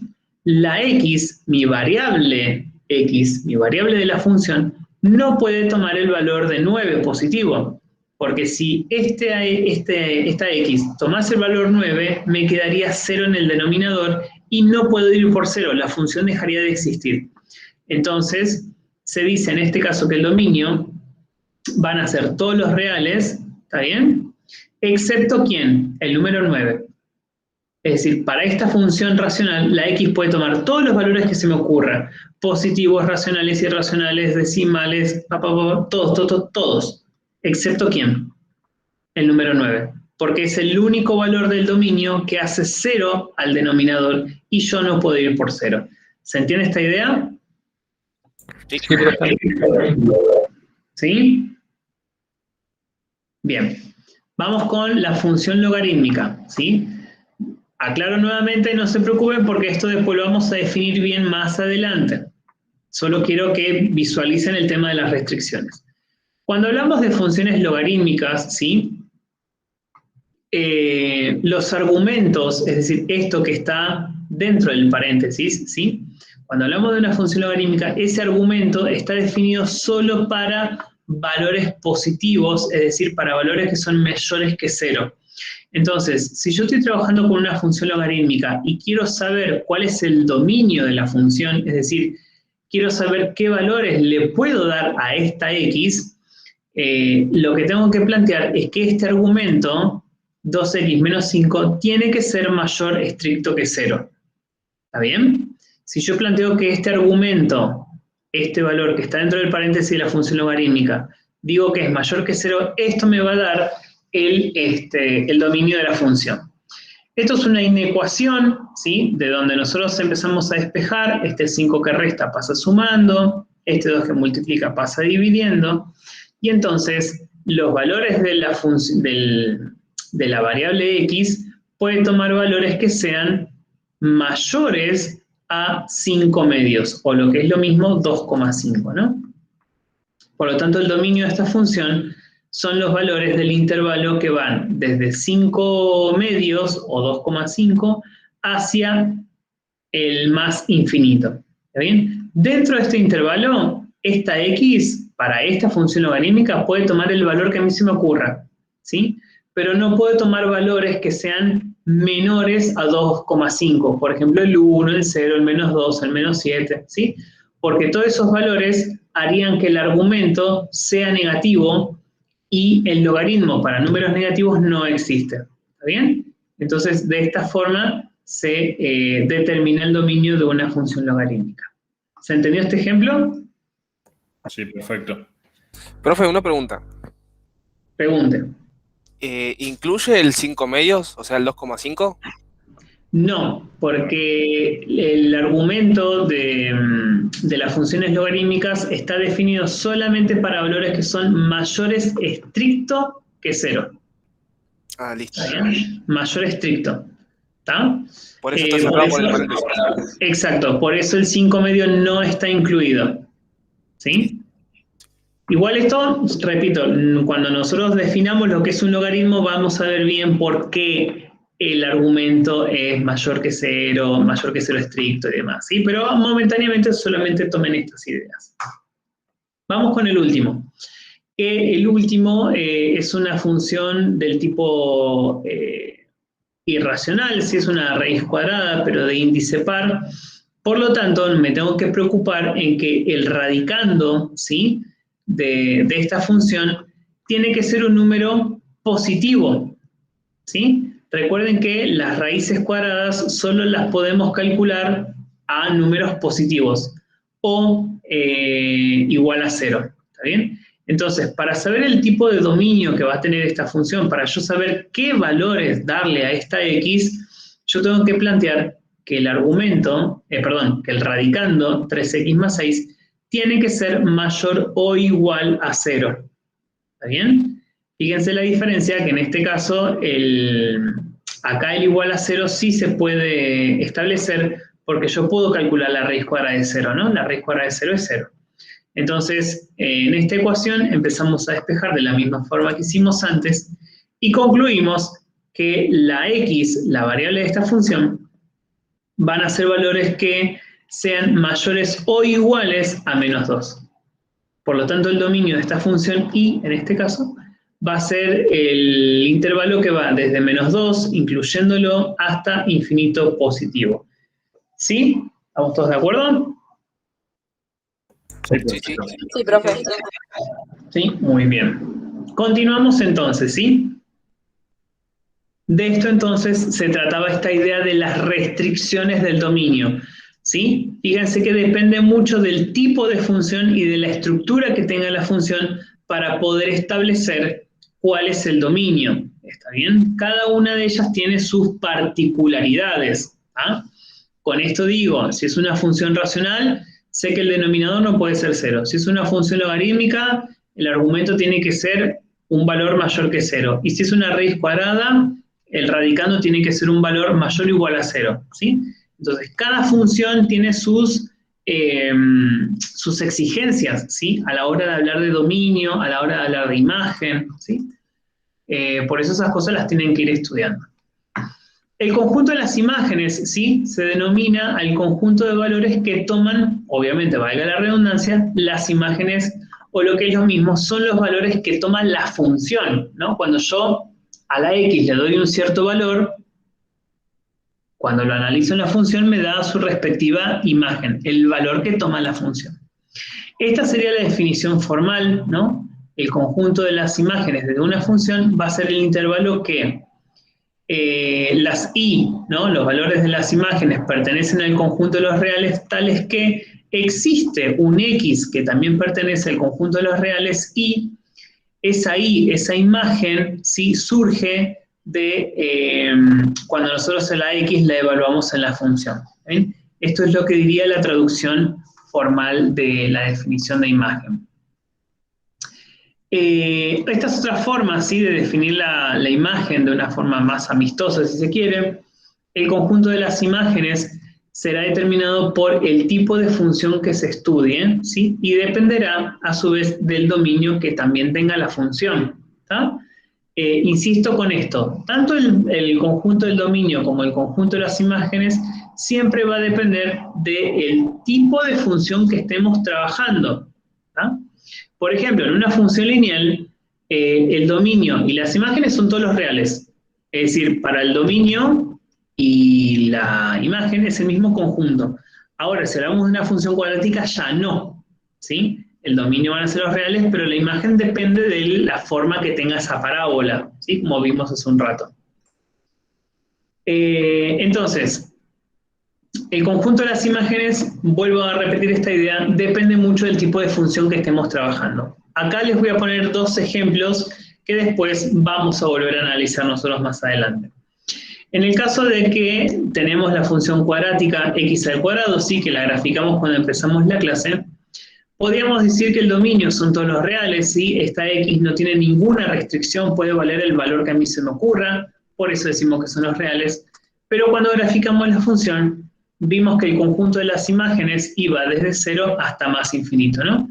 Es decir, la parábola solo tomaba los valores positivos del eje y, ¿está bien? Por eso iba desde 0 hasta más infinito. En cambio, por ejemplo, si hablamos de una función trigonométrica, el seno de x, más adelante vamos a estudiar este tipo de funciones, podemos decir que el dominio de la función van a ser todos los reales también, ¿sí? Esta x no tiene ninguna restricción cuando hablamos de la función seno, pero en cambio, cuando nosotros graficamos esta función, vemos que el conjunto de las imágenes es el intervalo que va de -1 a 1, ¿sí? Es un intervalo súper acotado, es bien chiquitito, ¿está bien? Pero esto lo vamos a analizar nosotros más adelante. Entonces, fíjense que, dependiendo del tipo de función que nosotros estemos trabajando, vamos a tener distintos conjuntos de imágenes, ¿está bien? Por eso también, en la clase pasada había mencionado esto, de la gran diferencia que hay entre lo que se llama codominio e imagen, ¿no? El codominio, por lo general, uno siempre dice que son todos los reales, pero el conjunto imagen puede ser un intervalo, ¿sí? No necesariamente son todos los reales. ¿Y de qué depende? Y depende del tipo de función que estemos trabajando. Eso me va a indicar cuál es el conjunto real de las imágenes. ¿Hasta acá vamos todos bien, gente? Sí, sí. Sí, profe. Sí, todavía no se murieron, ¿no? No. No, vamos todos bien. Bueno, muy bien. Ahí firmes y al pie del cañón. Vamos con las últimas definiciones, ¿sí? Tenemos el conjunto de positividad, negatividad y conjunto de ceros o conjunto de raíces. El conjunto de positividad van a ser los valores del dominio. Está bien, fíjense que el conjunto de positividad se define desde el dominio, ¿sí? Presten atención a eso.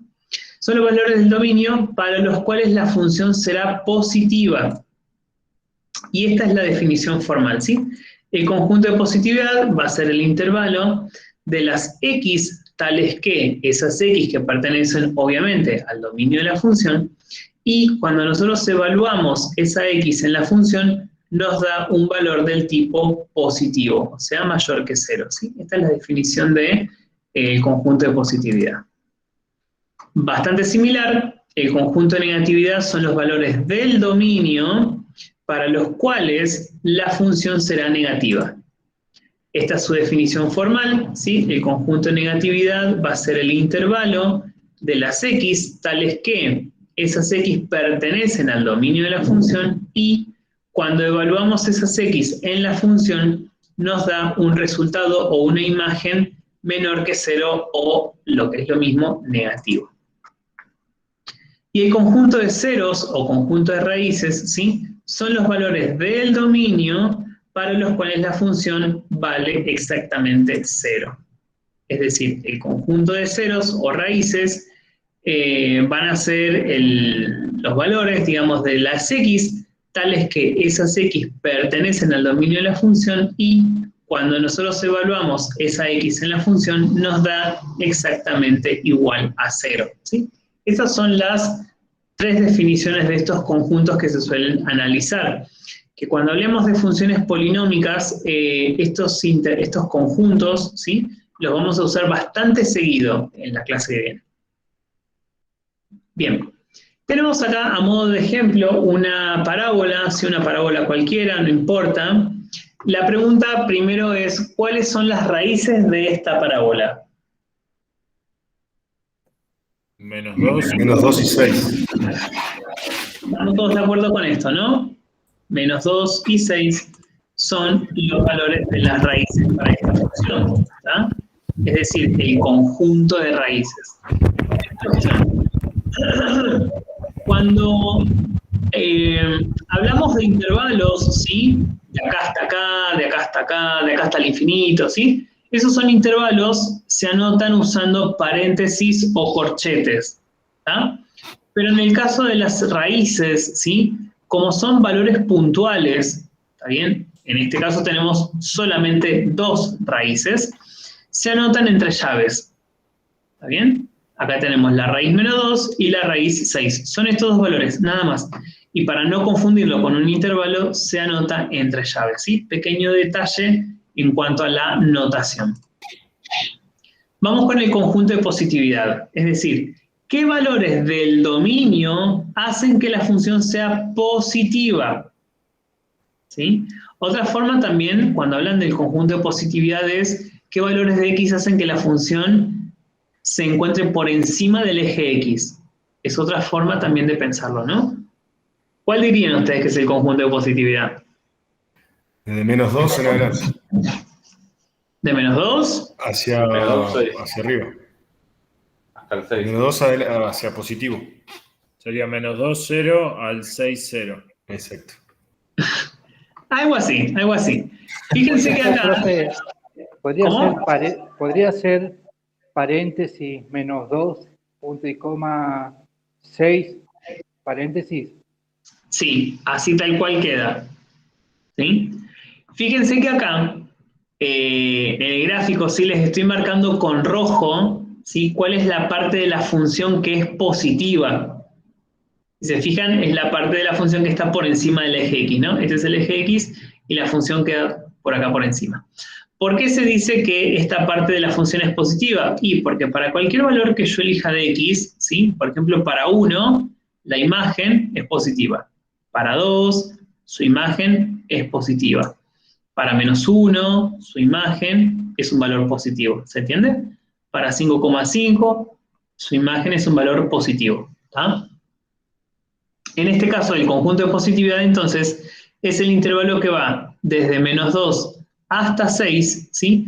Cualquier valor que yo tome dentro de este intervalo hace que la función tome valores positivos.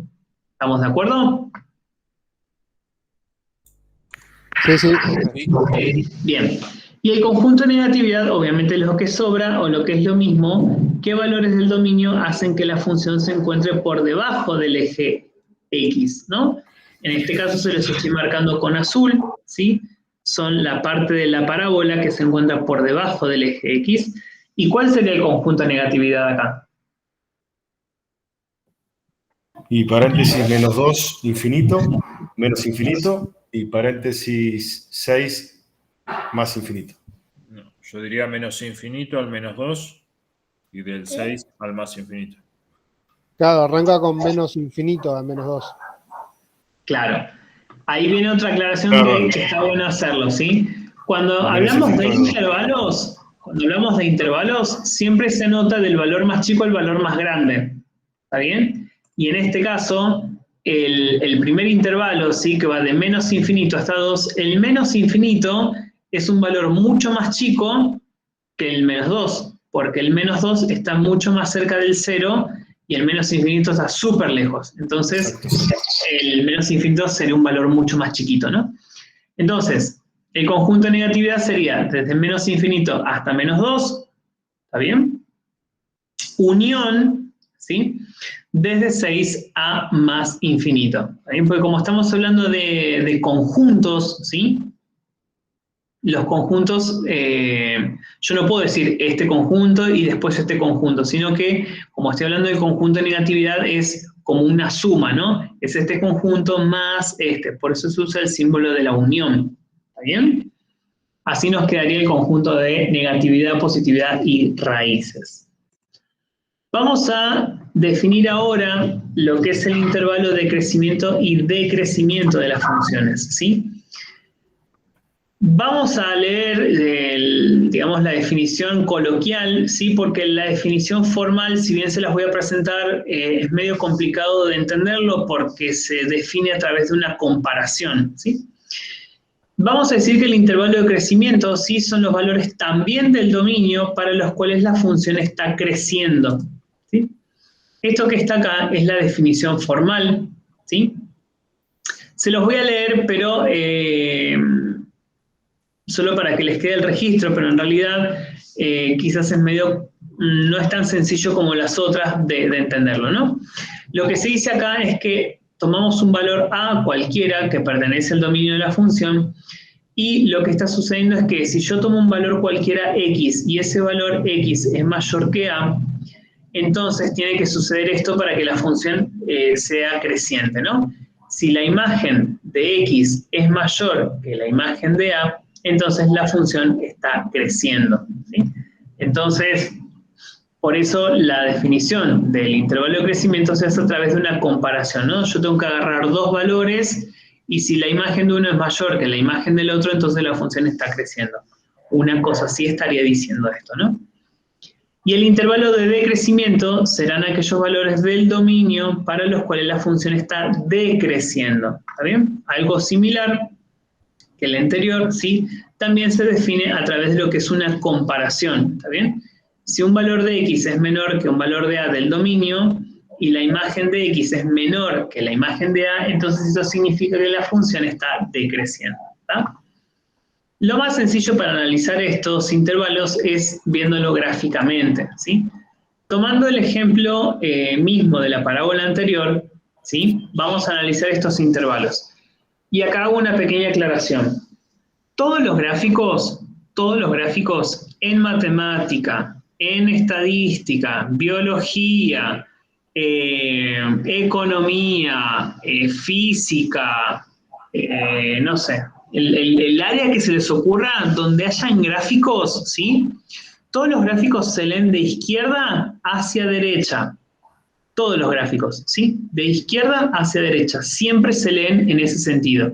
Entonces, si yo sigo la trayectoria de esta parábola de izquierda a derecha, me da la impresión de que está subiendo, llega al vértice y comienza a decrecer. ¿Estamos todos de acuerdo con esta idea, no? Sube. Sí, profe. ¿Sí? Todos los gráficos se leen de izquierda a derecha. Bien. Teniendo en cuenta esto, quiero que me digan cuál va a ser el intervalo de crecimiento. Spoileé sin querer.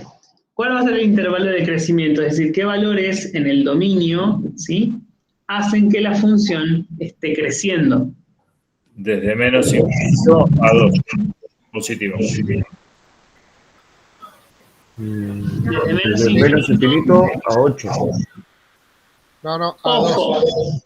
ojo. A ver, el compañero que dijo 8, ten en cuenta esto. Todos los intervalos, ¿sí? Todos los intervalos que nosotros estuvimos definiendo recién, siempre se anotan en función del dominio, es decir, mirando el eje X, ¿está bien? El único intervalo, o el único conjunto, mejor dicho, que se hace mirando el eje Y es el conjunto de las imágenes, ¿está bien? Es para lo único que yo voy a mirar el eje Y. Para todo lo demás, siempre se analiza el eje X, ¿está bien? Entonces, el intervalo de crecimiento es el intervalo o los valores del dominio, mejor dicho, que hacen que la función esté creciendo, ¿está bien? La función en este caso crece hasta llegar a 8 en lo que es Y, pero en X, ¿hasta qué valor crece eso? ¿Sí? ¿Hasta qué valor crece hasta acá? Y hasta el 2. Entonces, el conjunto, ¿no?, de lo que sería mi intervalo de crecimiento viene desde menos infinito hasta 2. Todos esos valores del dominio siempre hacen que la función esté creciendo. ¿Estamos de acuerdo? ¿Sí? No importa qué valor llega en la Y. Eso no importa ahora. Sino lo que estoy viendo es cuáles son los valores del dominio que hacen que crezca. Y obviamente, para lo demás, es decir, desde 2 en adelante, si todos estos valores del dominio hacen que la función esté decreciendo. ¿Está bien? Por lo tanto, concluyo que el intervalo de decrecimiento va desde 2 hasta más infinito. ¿Estamos todos de acuerdo con esto? Sí. Sí. Bueno, perfecto. Y hasta acá, entonces, señoras y señores, en nuestra clase de hoy, ¿sí? En la que pudimos hacer varias cosas, ¿sí? Por un lado, pudimos definir las características generales de una función cuadrática y sus 3 expresiones, las características que tienen esas 3 expresiones, y definimos todos los elementos que se necesitan para estudiar funciones, ¿no? ¿Qué es el dominio? ¿Qué son las restricciones? ¿Qué es el conjunto de imagen? ¿Qué es el conjunto de crecimiento? Conjunto de positividad, negatividad, ya se me mezcla todo. Estoy dando clases de las 7:20 de la mañana. Bien, ¿alguna duda con respecto a todo lo que estuvimos charlando? ¿Algo que quieran comentar? ¿Cómo están? No estamos bien. Aparte está bien. ¿Estamos bien? Bien, Sí. profe, yo le quería hacer una pregunta nada más. Este tema de las definiciones formales que usted explicaba recién, ¿eso lo tenemos que aprender como para un parcial también? No, en el caso de esas definiciones no, ¿está bien? Lo importante para cuando ustedes analizan funciones es que sepan aplicar esas definiciones. Eso es lo importante, ¿está bien? La definición formal uno se las pone como para que digan, bueno, mirá, esta es la definición formal, y no que cuando vos lo leas en un libro o googlees algo y te encuentres con eso, no entiendas qué es lo que está diciendo ahí. ¿Está bien? Claro, entiendo. Se las mostramos, pero lo importante en realidad acá es que sepan aplicarlo, ¿sí? Federico, estás levantando la mano, ¿qué querés consultar? Sí, profe, si en el inicial va a tomar las 3 formas, canónica, factorizada y polinómica, o solamente nos da a elegir a una de ellas. No, me río porque siempre las preguntas son orientadas al parcial. En el parcial tal cosa, en el parcial tal cosa, tranqui, no corran, ¿sí? No, hay que ser prevenido, ¿no? Yo sería prevenido estudiando más que preguntando qué voy a evaluar en el parcial. Te la tiro. Pero en segunda instancia, de acá al parcial, nosotros vamos a ver como 7 funciones distintas. O sea, yo tengo que evaluar todo eso y encima vamos a ver todo lo que es límites. O sea, son un montón de temas los que abarca este primer parcial. ¿Sí, Fede? Entonces, es como muy mucho y no sé si te puedo decir ahora, sí, te voy a tomar los 3, Fede. No, porque son tantos contenidos que yo voy a tener que hacer así y ver qué es lo más importante que yo necesito que sepan en ese momento. ¿Se entiende? Por eso, la prevención, ¿por dónde va? Por el estudio. Sí, lo sé, Fede, sí. Esta primera unidad está bien. Tiene muchísima carga conceptual, es como que tiene muchos temas, son todos temas, a ver, no es que son temas distintos, sino que son todas funciones distintas, cada una tiene su particularidad, sus detalles, sus características, y a todas estas les tienen que irme echando todo esto, ¿no? Del dominio, imagen, esto, aquello, y es como mucho, ¿está bien? Pero es cuestión de práctica, ¿sí? Por eso yo insisto siempre en esta cuestión de que practiquen, ¿sí? Porque la práctica les va a dar a ustedes esta soltura de ver una función y decir, listo, esta función yo sé que se analiza así, se estudia así, se calcula de esta forma, ¿está? Si ustedes no practican, están quedan ahí, ¿está bien? O sea, se van a batatar con una función súper sencilla que yo por ahí les planteé y no van a saber para dónde correr. Y tenemos que evitar justamente eso, ¿sí? No es preocuparme por lo que voy a evaluar en el parcial, sino preocupémonos ahora en sacarle el jugo a cada cosa y entender bien de qué se trata cada tema, cada función, todo, ¿sí? Eso hay que, en eso se tienen que concentrar, ¿sí? Bien, voy a... Sí. Te hago una pregunta. ¿El miércoles vamos a tener un tema nuevo? Todas las clases, Ángel, todas las clases son temas nuevos, ¿sí? Ok.